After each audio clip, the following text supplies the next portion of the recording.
प्यारे बच्चों नमस्कार, आपका हमारे YouTube channel MK study point 0 पर स्वागत है। आइए हम आपको आज नया चैप्टर नंबर 3 दो चर वाले रैखिक समीकरण शुरू कराते हैं। इसमें एक्सरसाइज 3.1 है। इसमें पहले क्वेश्चन का पहला पार्ट है। कक्षा 10 के 10 विद्यार्थियों ने गणित की पहली प्रतियोगिता में भाग लिया। यदि लड़कियों की संख्या लड़कों से 4 अधिक हो तो प्रतियोगिता में भाग लेने वाले लड़कियों व लड़कों की संख्या याद कीजिए। तो क्या करेंगे हम, माना प्रतियोगिता में भाग लेने वाले लड़कों की संख्या को आप मान लीजिए x तथा माना प्रतियोगिता में भाग लेने वाली लड़कियां कितनी हुई y। ठीक, इन्होंने लिखा है कक्षा 10 अकॉर्डिंग टू क्वेश्चन अर्थात प्रश्न के अनुसार कक्षा 10 के 10 विद्यार्थी हैं, यानी इन दोनों को मिलाकर कितने हैं, x प्लस वाई बराबर 10। तो आप क्या करेंगे, यहाँ पर आप अगर y का मान निकालना चाहें तो y बराबर 10 तो लिखा है, x उधर जाके हो जाएगा माइनस का। ठीक, तो आप क्या करेंगे, ग्राफ के लिए बिंदु निकालें। जो हम ग्राफ बनाएंगे इसमें इसका ग्राफ भी बनाना है आपको। तो ग्राफ के लिए बिंदु क्या करेंगे, सबसे पहले यहाँ लिख दिया x, यहाँ लिख दिया y। अगर x का मान लीजिए हम यहाँ पर 2 रख दें, x का मान यहाँ पर 2 रख दें, 2 रखा हमने तो 10 में से 2 जाएगा, कितना बचेगा, y का मान 8। 10 में 2 जाएगा 8 बचेगा, y का मान आ गया 8। अगर मान लो आपको 5 रख दो तो 10 में से 5 जाएगा, यहाँ 5 रखा आपने, 10 में से 5 जाएगा तो कितना बचेगा 5। अब मान लो आपने 7 रख दिया, यहाँ पर x का मान आपने 7 रख दिया, 7 रखा, 10 में से 7 जाएंगे, कितने बचेगा 3। इस तरीके से आप और भी मान निकाल सकते हो। कोई जरूरी नहीं है आपको यहाँ 2 ही रख, यहाँ पर x मान 2 रखना है, 5 रखना है, 7 रखना है, कुछ भी रख सकते हो आप क्या लिखेंगे, इन्होंने लिखा है यदि लड़कियों की संख्या लड़कों से 4 अधिक हो। अगेन मतलब पुनः अकॉर्डिंग टू क्वेश्चन, मतलब पुनः प्रश्न के अनुसार। अब देखें क्या करा है, यदि लड़कियों की संख्या लड़कों से 4 अधिक हो, हमने मान लिया लड़कियों की संख्या कितनी मानी हमने, y। तो y जो है x से 4 अधिक है, y बराबर x प्लस 4, यानी लड़कियों की संख्या लड़कों की संख्या x इससे 4 ज्यादा है। अब हम यहाँ से निकालेंगे ग्राफ के लिए बिंदु। ग्राफ के लिए बिंदु कैसे निकालेंगे आप, सबसे पहले एक टेबल बनाएंगे, x y।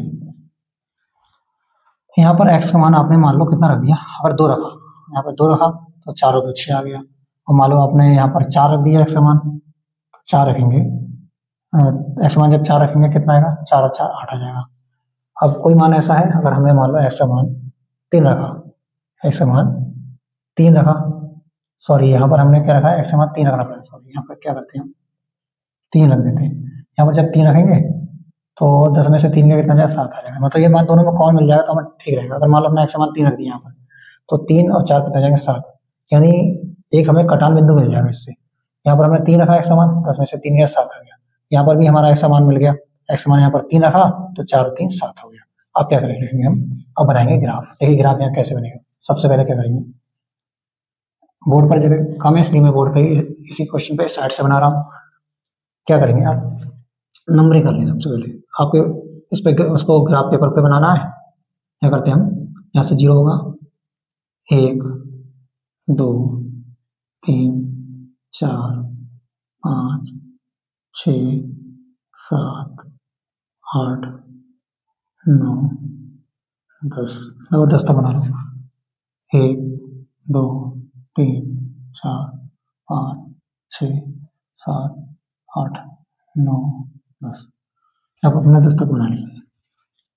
ये कितना 0, यहाँ 0 लिख सकते हैं आप। ये आपका कौन सा अक्ष है, x अक्ष। ये आपका कौन सा अक्ष है, x डैश अक्ष। इस साइड की दूरी माइनस की। ये कौन सा अक्ष है, ये y अक्ष। ऊपर दूरी प्लस, नीचे माइनस, ये होगा y डैश अक्ष। आप क्या करेंगे, आप लिखेंगे 1 2 3 4 5 6 7 8 9 10। हमारा पहले वाले समीकरण से ग्राफ के बिंदु कहते हैं 2 x मान 2 y का मान 8, यानी x पर आपको चलना है 2, x पर हमने तो ये 2 चला और y पर चले हम 8, तो हम यहाँ से 8 की सीध मिलाएंगे और यहाँ से 2 की सीध में डॉट डॉट करके मिला देंगे। तो ये बिंदु आ रहा है हमारा, इस बिंदु को नाम देंगे हम 2,8, यानी x का मान हमारा 2 हो गया, y का मान 8 हो गया। अब हमें x पे कितना चलना है 5, तो y पे भी कितना चलना है, y का मान 5।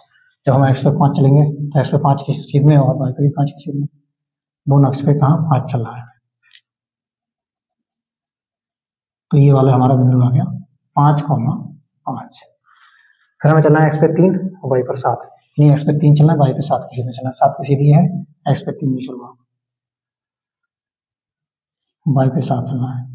तो ये हमारा बिंदु आ गया 3,7, यानी x पे कितना चलेगा हम लोग 3, y पे 4। यहाँ से 3 की सीध को मिलाया, यहाँ से 7 की सीध को मिलाया, तो बिंदु आ गया हमारा 3,7। हमने क्या करा, इसके लड़के लाइन खींच दी, लाइन हमारे तीनों बिंदु से होती जाएगी। इस पर हम चाहे तो लिख सकते हैं x प्लस वाई बराबर 10, इस समीकरण पर लिख सकते हैं। मध्य लाइन पर लिख सकते हैं आप x प्लस वाई बराबर 10, ये समीकरण लिख सकते हैं। अब ये दूसरे ग्राफ से क्या आएगा, x का मान कितना है, x का मान है 2, y का मान 6, यानी x पर 2 चलना है, x पर 2 की सीध में चलना है, y पर 6 की सीध में चलना है। तो 2 की सीध तो है ये, 6 की सीध में देखेंगे तो ये बिंदु हमें मिलेगा ये, यानी ये बिंदु हमारा ये आ जाएगा 2,6। इस बिंदु को नाम दे देंगे 2,6। अब चलना है x पर हमें 4, x पर 4 चल दिया हमने, और y पर कितना चल दिया 8। x पर जब 4 चलेंगे और y पर चलेंगे 8, यानी x पे 4 की सीध में चलो और y पर 8 की, तो इसे आगे बढ़ा दो, यानी ये बिंदु आया अपना। इस बिंदु का नाम होगा अपना 4,8, 4,8।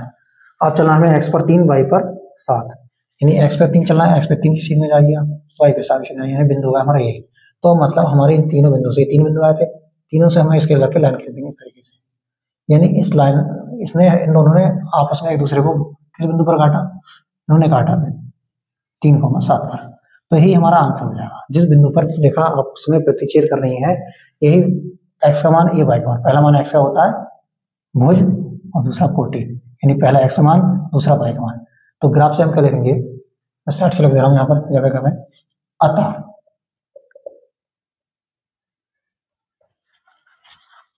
प्रतियोगिता में भाग लेने वाले लड़कों की संख्या, प्रतियोगिता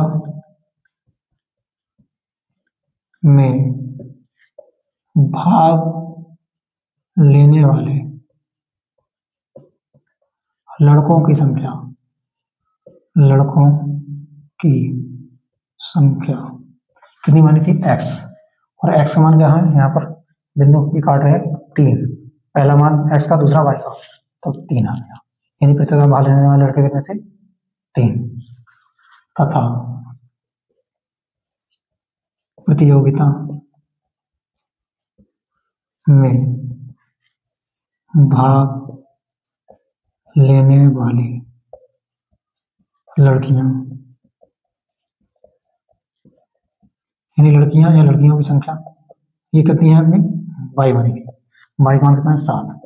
तो ये 3 और 7 मिला के 10 हो जाएंगे, तो 10 के 10 विद्यार्थी, यही हो गया हमारा आंसर।